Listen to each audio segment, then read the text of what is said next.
This is a review about Mazda CX-3 by Jonathan Lee. Mazda CX-3 2.0L SkyActiv G in Melbourne.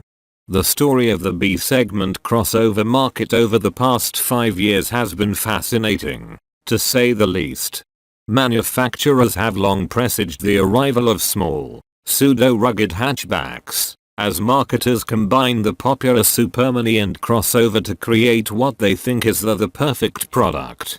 This culminated with the launch of the first one, the Nissan Juke, in 2010. Critics balked at the extroverted styling, but buyers loved it, and sales far outstripped Nissan's cautious estimates. Since then, plenty of rivals have emerged to capitalize on its success, particularly in Europe, where demand has skyrocketed in a relatively short time. Over in Malaysia, however, the situation was rather different. Here, the Juke was never sold, and while a couple of its competitors, the Peugeot 2008 and the Ford EcoSport, did make it to our shores, both failed to make a significant impact in the marketplace. If this review's introduction sounds familiar, you're not imagining things. It was more or less what I had written about the Honda HR-V I drove early this year. With its impressive practicality and decent driving manners, that car held promise, and we predicted that it would be a runaway success the moment it set foot on our shores.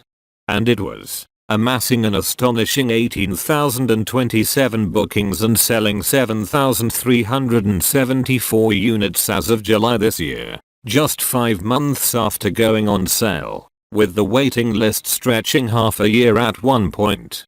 Today, carmakers are scrambling to take it on, some from above, like the cheaper Mazda CX-5 Gigaliters and Car Sportage 2WD, and some from the same class, like Europe's bestseller, the Renault Captur. But none have held quite so much potential to topple the HR-V as the new Mazda CX-3. Hiroshima's latest looks fantastic, and has a spec list that its biggest rival can't possibly compete. But when push comes to shove, will it actually be able to grab the Honda by the horns? We try it out in Melbourne to see if it has what it takes. For more this review you may go to source link on description video.